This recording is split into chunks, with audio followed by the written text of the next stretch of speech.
ನಮಸ್ತೆ, welcome back to my Nudivani YouTube channel. ನಾನು ನಿಮ್ಮ ಪ್ರಿಯ ತೇಜಸ್ವಿ. ಇವತ್ತು ಮೊದಲ ಹೆಜ್ಜೆ ಕಾದಂಬರಿಯ ಮುಂದುವರೆದ ಭಾಗವನ್ನು ನೋಡೋಣ. ಆದಷ್ಟು ನನ್ನ ಚಾನಲ್ನ ಸಬ್ಸ್ಕ್ರೈಬ್ ಮಾಡಿ. ನಿಮ್ಮ ಎಷ್ಟು ಸಬ್ಸ್ಕ್ರೈಬ್ ಮಾಡ್ಕೋತೀರೋ ಹಾಗೆ ನನಗೆ ಕಾದಂಬರಿಗಳನ್ನ ಓದೋದಕ್ಕೆ ಅಷ್ಟೇ ಉತ್ಸಾಹ ಸಿಗುತ್ತೆ. ಕನ್ನಡ ಸಾಹಿತ್ಯದಲ್ಲಿ ಹಲವಾರು ರೀತಿಯ ಪ್ರಕಾರಗಳೈತೆ, ಅದನ್ನೆಲ್ಲ ತಿಳಿಸೋದಕ್ಕೆ ಮತ್ತಷ್ಟು ಪ್ರೇರಣೆ ಸಿಗುತ್ತೆ. ಹಾಗೆ ಕಾದಂಬರಿ ಒಳಗಡೆ ಹೋಗೋಣ. ಇಂದಿನ ವಿಡಿಯೋದಲ್ಲಿ ನಾವು ಆ ಮಗು ಹೇಳ್ತಾ ಇರುತ್ತೆ, ತಾಯಿ ಬಾಣಂತನ, ತನ್ನ ಆರೈಕೆ ಹೇಗಿತ್ತು, ನನಗೇನೇನು ಸಿಗ್ತಾಯಿತ್ತು, ಆಮೇಲೆ ಮುದ್ದಾದ ಚೆಲುವೆ ನನ್ನ ಪುಟ್ಟ ಹರಸಿ ಮುಂದೆ ಏನು ಹೇಳ್ತಾಳೆ ಕೇಳ್ತಾ ಹೋಗೋಣ. ಆಗಿನ್ನೂ ನಾನು ಅಂಬೆಗಾಲ ಮಿಕ್ಕದ್ದನ್ನು ಕಲಿಯುತ್ತಿದ್ದೆ. ಸುಬ್ಬಿ ನನ್ನನ್ನು ಹಳೆಯ ದಟ್ಟಗಳ ಮೇಲೆ ಮಲಗಿಸಿ ಯಾವುದೋ ಕೆಲಸ ಮಾಡುತ್ತಿದ್ದಳು. ನಮ್ಮನೇನು ಮಹಲಲ್ವಲ್ಲ. ಅಜ್ಜಿಯೊಬ್ಬರ ಮನೆಯ ವಠಾರದ ಒಂದು ಮೂಲೆಯಲ್ಲಿದ್ದ ಮಣ್ಣಿನ ಮನೆಯಲ್ಲಿ ನಾವು ವಾಸ ಮಾಡುತ್ತಿದ್ದೆವು.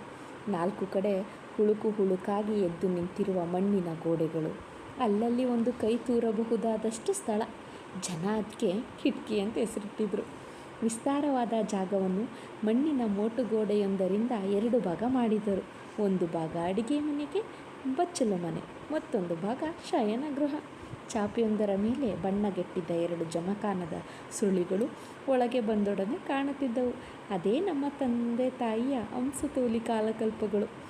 ಮತ್ತೊಂದು ಮೂಲೆಯಲ್ಲಿ ದುರ್ಬಲಗೊಳ್ಳುವುದರೊಂದಿಗೆ ನೇತು ಬಿದ್ದಿದ್ದ ಒಣ ಹೋಗಿದ್ದ ಬಿದಿರಿನ ತೊಟ್ಟಿಲು. ಹಾಸಿಗೆಯ ಸುರುಳಿಯ ಮೇಲೆ ಗೋಡೆ ಕಟ್ಟುವಾಗಲೇ ನಿರ್ಮಿಸಿದ್ದ 3 ಸಾಲಿನ ಗೂಡು. ಆ ಗೂಡಿನ ತುಂಬ ಎಣ್ಣೆ ಸೀಸೆ, ಸೋಪಿನ ಪೆಟ್ಟಿಗೆ, ಬಾಚಿಣಿಗೆ ಏನೇನೋ ಇದ್ದವು. ಅದಲ್ಲದೆ ಅಟ್ಟ ಬೇರೆ ಇತ್ತು. ಆ ಕೆಲಸಕ್ಕೆ ಬಾರದ ಸಾಮಾನುಗಳನ್ನು ಆ ಅಟ್ಟದಲ್ಲಿ ತುಂಬಿದ್ದರು. ಮತ್ತೊಂದು ಪುಟ್ಟ ಗೂಡಿನಲ್ಲಿ ಸೀಮೆ ಎಣ್ಣೆಯ ಬುಡ್ಡಿ. ಹೊಗೆಯಿಂದಾಗಿ ಗೂಡು ಕಪ್ಪಾಗಿತ್ತು. ಮನೆಯ ಗೋಡೆಗಳು ಹುಟ್ಟಿದಾಗಿನಿಂದಲೂ ಸುಣ್ಣ ಕಂಡಿರಲಿಲ್ಲ. ಆ ವಠಾರದಲ್ಲಿದ್ದ ಯಾವ ಮನೆಯೂ ಸುಣ್ಣದ ಹೆಸರನ್ನೇ ಕೇಳಿರಲಿಲ್ಲ. ಮುಂಭಾಗದಲ್ಲಿದ್ದ ಅಜ್ಜಿಯ ಮನೆ ಮಾತ್ರ ಸುಣ್ಣದಿಂದ ಶೋಭಿತವಾಗಿತ್ತು. ಉಳಿದವರ ಮನೆಗೆ ಅಜ್ಜಿ ಸುಣ್ಣ ಹಚ್ಚಿಸುವ ತೊಂದರೆಯನ್ನೇ ತೆಗೆದುಕೊಂಡಿರಲಿಲ್ಲ. ಯಾವಾಗಲೋ ಒಂದು ಬಾರಿ ನಮ್ಮ ತಂದೆ ಅಜ್ಜಿ ಹೋಗಿ ಹೇಳಿದ್ರಂತೆ, ಹೇಗಿದ್ದರೂ ನಿಮ್ಮ ಮನೆಗೆ ಸುಣ್ಣ ಹಚ್ತಿದ್ದೀರಲ್ಲ, ಹಾಗೇ ಉಳಿದ ಅಲ್ಲಿನ ಸುಣ್ಣನ ಹೊರಗಿನ ಗೋಡೆಗಳದ್ದು ಮಾತ್ರ ಅಂತ ಹೇಳೋಷ್ಟರಲ್ಲಿ ಅಜ್ಜಿ, ನೀವು ಕೊಡೋ 2.5 ರೂಪಾಯಿಗೆ ಸುಣ್ಣ ಬೇರೆ ಕೇಡು, ನಿಮಗೆ ಮನೆ ಇಷ್ಟ ಇದ್ದರೆ ಇರಿ, ಇಲ್ಲ ಬೇರೆ ಕಡೆ ಹೋಗಿ ಅಂದ್ರಂತೆ. ಅಂದಿನಿಂದ ನಮ್ಮ ತಂದೆ ಆ ಮನೆಯ ವಿರುದ್ಧವಾಗಿ ಒಂದು ಮಾತು ಆಡಿದವರಲ್ಲ. ವಠಾರದಲ್ಲಿದ್ದ 5 ಮನೆಗಳಿಗೂ ಜಿಂಕ್ ಶೀಟಿನ ಬಾಗಿಲು. ಕಳ್ಳರನ್ನು ತಡೆಯೋದಕ್ಕಾಗಲ್ಲ. ಯಾಕಂದರೆ ಆ ವಠಾರದಲ್ಲಿದ್ದ ಮನೆಗಳಿಗೆ ಲಂಚ ಕೊಡ್ತೀನಿ ಬಾ ಅಂತ ಆಸೆ ತೋರಿಸಿದ್ರು ಯಾವ ಕಳ್ಳನೂ ಬರ್ತಿರಲಿಲ್ಲ ಬಿಡಿ. ಪ್ರತಿಯೊಂದು ಸಂಸಾರದಲ್ಲಿಯೂ ತಾಂಡವಾಡುತ್ತಿದ್ದ ನಗ್ನ ಬಡತನವನ್ನು ಖಾಸಗಿ ಕೆಲಸಗಳನ್ನು ಮಾತ್ರ ಅಡಗಿಸೋದಕ್ಕೆ ಇದ್ದಂಥ ಬಾಗಿಲು. ಸಾಲದ್ದಕ್ಕೆ ನಾಯಿ ಕಾಗೆಗಳು ಒಳಗೆ ಹಿಂಸೆ ಕೊಟ್ಟು ನುಗ್ಗುತ್ತಿದ್ದವು. ಬಾಗಿಲನ್ನು ಹಾಕ್ಕೊಂಡ್ರೆ ನಾಯಿ ಒಳಗೆ ಬರೋದು ಅಸಾಧ್ಯವಾಗಿತ್ತು. ನಮ್ಮ ನೀನು ಮಹಲಲ್ಲ ಅಂತ ನನಗಾಗ ತಿಳಿದಿರಲಿಲ್ಲ. ಸುಬ್ಬಿ ಒಲೆ ಮೇಲೆ ಅನ್ನದ ಪಾತ್ರೆಯನ್ನಿಟ್ಟು ನಲ್ಲಿಯಲ್ಲಿ ಒಂದು ಕೊಡ ನೀರು ತರಲು ಹೊರಗೋದ್ಲು. ನಾನು ಏನೋ ಉತ್ಸಾಹ ಕಂಡಂತೆ ಉರಿಯುತ್ತಿದ್ದ ಬೆಂಕಿಯನ್ನು ನೋಡಿದೆ. ಕತ್ಲೆ ಕವಿದಿದ್ದ ಅಡುಗೆ ಮನೆಯಲ್ಲಿ ಉರಿತಿದ್ದ ಕೆಂಪು ನಾಲಿಗೆ ನನಗೆ ಮನೋಹರವಾಗಿ ಕಂಡಿರಬೇಕು. ನಾನು ಕೇಕೆ ಹಾಕುತ್ತಾ ಬೇರೆ ಬೆಂಕಿ ಹತ್ರ ಹೋಗಿ ನಿಂತೆ. ನಿಧಾನವಾಗಿ ಒಲೆ ಬಳಿಗೂ ಸರಿದೆ. ಪೂಜಾರಿಯ ಜುಟ್ಟನ್ನಂತೆ ಪಕ್ಕನೇ ಕುಣಿಯುತ್ತಿದ್ದ ಬೆಂಕಿ ಅಂದ್ಕೊಂಡು ನನ್ನ ಕೈಯಲ್ಲಿ ಸೆರೆ ಹಿಡಿಯಲು ಚಾಚಿದೆ. ಮರುಗಳಿಗೆ ಗಿಟಾರನ್ನು ಕಿಲ್ಚಿಕೊಂಡೆ.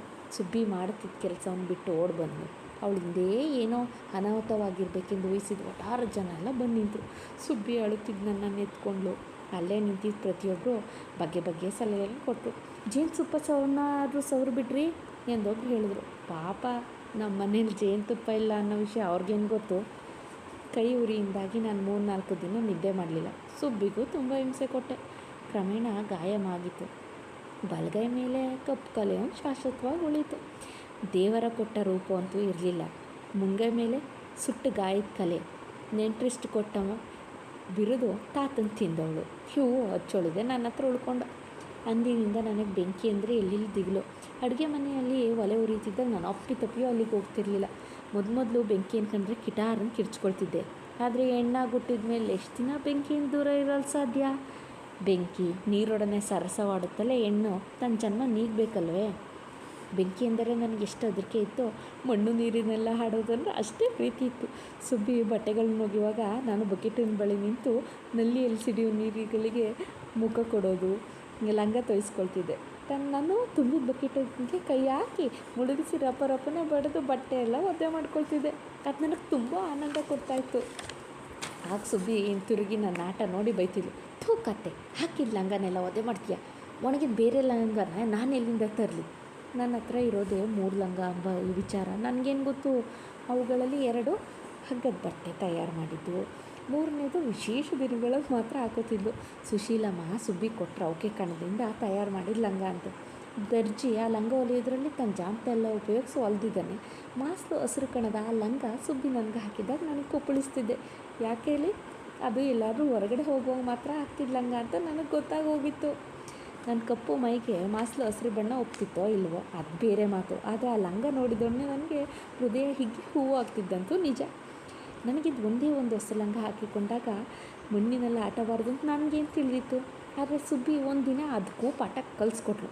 ಹತ್ತಿರದಲ್ಲಿ ಮತ್ತೊಂದು ವಟಾರದವರು ಅರ್ಶಿನ ಕುಂಕುಮ ಅಮ್ಮನ ಕರೆದಿದ್ರು. ನಾನು ಹಸಿರು ಲಂಗದೊಡನೆ ಮತ್ತೆ ಶೋಭಿಸುತ್ತಿದ್ದೆ. ನನ್ನನ್ನು ವಟಾರದ ಅಂಗಳದಲ್ಲಿ ಕೂರಿಸಿ ಸುಬ್ಬಿ ಯಾವುದೋ ಕೆಲಸ ಮಾಡಲು ಮತ್ತೆ ಮನೆ ಒಳಗೆ ಹೋದ್ಲು. ನಾನು ಸುತ್ತಲೂ ಹರಡಿದ ಮಣ್ಣಿನ ಕಡೆ ನೋಡಿ ಆ ಮಣ್ಣಿನಲ್ಲಿ ನನ್ನ ಮನಸ್ಸು ಸೆರೆ ಹಿಡಿಯೋ ಯಾವ ಗುಣ ಇತ್ತೋ ಏನೋ ಓಡಿದೆ. ನಾನು ನನ್ನ ಹಿಡಿಯಲ್ಲಿ ಮಣ್ಣು ತೆಗೆದುಕೊಂಡು ಲಂಗದ ಮೇಲೆ ಸುರಿದುಕೊಂಡೆ. ನೀರು ದೊಣ್ಣೆ ಆಟವಾಡುವಾಗ ಉಂಟಾಗ್ತಿತ್ತಲ್ಲ ಆನಂದ, ಅನುಭವ ಈಗಲೂ ಆಯಿತು. ನಾನು ನಗುತ್ತಾ 2 ಕೈಗಳಿಂದ ಮಣ್ಣನ್ನು ಗೋರಿ ತೆಗೆದುಕೊಂಡು ತಲೆ ಮೇಲೆ ಸುರಿದು ಮೈ ಮೇಲೆಲ್ಲ 4 ಬಾರಿ ಮಣ್ಣಲ್ಲೇ ಸ್ನಾನ ಮಾಡಿಕೊಂಡೆ. ಅಷ್ಟರಲ್ಲಿ ಸುಬ್ಬಿ ಬಂತು. ಸುಬ್ಬಿ ನೋಡಿದ್ಕೂಡಲೇ ನನಗೆ ಬೇರೆ ಉತ್ತೇಜನ ಸಿಕ್ಕಂಗಾಯ್ತು. ಕತ್ತೆ ಕೊಬ್ಬರಿ ಎಣ್ಣೆ ಹಾಕಿ ತಲೆ ನಯವಾಗಿ ಬಾಚಿದ್ದೆ, ಎಲ್ಲ ಹಾಳಾಗೋಯ್ತು ಎದ್ದು ಚೀರುತ್ತಾ ಸುಬ್ಬಿ ನನ್ನ ಬಳಿಗೆ ಬಂದು ನುಗ್ಗಿದ್ಲು. ನಾನು ಬೆನ್ನ ಮೇಲೆ 2 ಹಾಕಿ ಹಿಡಿಯಲಿದ್ದ ಮಣ್ಣ ಬಲವಂತ ಚಲಿಸಿ ತಲೆ ಕೂದಲನ್ನು ಧೂಳು ಜಾಡಿಸಿ ಹೋದ್ಲು. ಅಷ್ಟೊತ್ತಿನಿಂದ ನನ್ನ ತಲೆ ಮೇಲೆ ಸುರಿದ್ಕೊಂಡಿದ್ದು ಮರಳು ಅನ್ಯಾಯವಾಯ್ತಲ್ಲ ಅಂತ ನನಗೆ ಸಂಕಟ. ನಾನು ಮೈ ಮುಖ ಎಲ್ಲ ಪರ್ಚಿ ಕಿರ್ಚಾಡ್ಕೊಂಡೆ. ಬೆನ್ನಿನ ಮೇಲೆ ತಿರ್ಗಾ ಮತ್ತೆರಡು ಬಿದ್ದು. ಹಾಗಾದರೆ ಸುಬ್ಬಿ ಕೈಯಲ್ಲಿ ಬರೀ ಬೆಳ್ಳಿ ಒಳಲಿಂದ ಹಾಲು ಮಾತ್ರ ಕುಡಿಸಲ್ಲ. ನಾನು ಚೇಷ್ಟೆ ಮಾಡಿದಾಗ ನನ್ನನ್ನು ಒಡೆಯಲು ಬಲ್ಲವು. ಏಟಿಗೆದ್ರು ನಾನು ಸುಮ್ಮನಾಗಿದ್ದಂತೂ ನಿಜ. ಸುಬ್ಬಿ ನನ್ನ ಕೂದಲನ್ನು ಮತ್ತೊಮ್ಮೆ ಬಾಚಿ ಲಂಗವನ್ನು ಹೋದರೆ ಕಣ್ಣು ಕೆನ್ನೆ ಒರೆಸಿ ಎತ್ಕೊಂಡು ಹೋದ್ಲು. ಅಂದಿನಿಂದ ನಾನು ಏನಾದ್ರು ಚೇಷ್ಟೆ ಮಾಡಬೆನಿಸಿದಾಗ ಸುಬ್ಬಿ ಕಡೆ ಕಳ್ಳ ನೋಟ ಬೀರುತ್ತಿದ್ದೆ. ನಾನು ನೀರಿನ ಬಳಿಗೆ ಬಂದೊಡನೆ ಸುಬ್ಬಿ ಎಡಗೈಯನ್ನು ಸೊಂಟದ ಮೇಲಿರಿಸಿ ಬಲಗೈ ತೋರ್ಬೆಳ್ಳಿನ ನನ್ನನ್ನು ನಿರ್ದೇಶಿಸುತ್ತಾ ಬೇಡ ಬೇಡ ಎಂದು ಎಚ್ಚರಿಕೆ ಕೊಡುತ್ತಿದ್ಲು. ಆಗ ನನ್ನ ಕಾಲು ಅಲ್ಲೇ ತಡೆಯುತ್ತಿತ್ತು. ಬಡತನ ಇರಲಿ ಸಿರಿತನ ಇರಲಿ, ತಾಯಿ ಮಗುವಿನ ಬಾಂಧವ್ಯನೇ ಹಾಗೆ. ನಮ್ಮ ಹತ್ರ ಒಳ್ಳೆಯ ವಸ್ತುಗಳಿದೆ, ಇದು ಜೋಪಾನವಾಗಿ ಮಾಡಬೇಕು, ಇನ್ನೂ ವಸ್ತುಗಳನ್ನ ಮತ್ತೆ ತಗೊಳ್ಳೋಕ್ಕಾಗಲ್ಲ ಅನ್ನೋ ಭಾವನೆ ನಮಗಿಲ್ಲಿ ಗೊತ್ತಿರುತ್ತೆ. ಮಗುವಿನ ಬಾಂಧವ್ಯನೂ ಹಾಗೆ ಅಲ್ವಾ? ಮಗುವಿನ ಬಾಲ್ಯದ ಆಟನೂ ಹಾಗೆ ಇರುತ್ತೆ. ಯಾವುದೇ ಸಿರಿತನಕ್ಕಿರಲಿ ಬಡತನಕ್ಕಿರಲಿ ಬೇರೆ ಬೇರೆ ಆಟಗಳಿರಲ್ಲ. ನಾವು ಚಿಕ್ಕವರಾಗಿ ಉಳ್ಕೋಬೇಕು ಅನ್ನೋ ಅಷ್ಟರಲ್ಲಿ ಕಾಲ ಮುಂದೆ ಸಾಗ್ಬಿಟ್ಟಿರುತ್ತೆ. ಬಾಲ್ಯ ನೆನಪು ಬರೋ ಅಷ್ಟರಲ್ಲಿ ಯೌವನದ ಬಿಸಿ ರಕ್ತ ಆರೋ ಅಷ್ಟರಲ್ಲಿ ಮುಪ್ಪಿನಲ್ಲಿ ಮತ್ತೆ ಬಾಲ್ಯದ ನೆನಪು.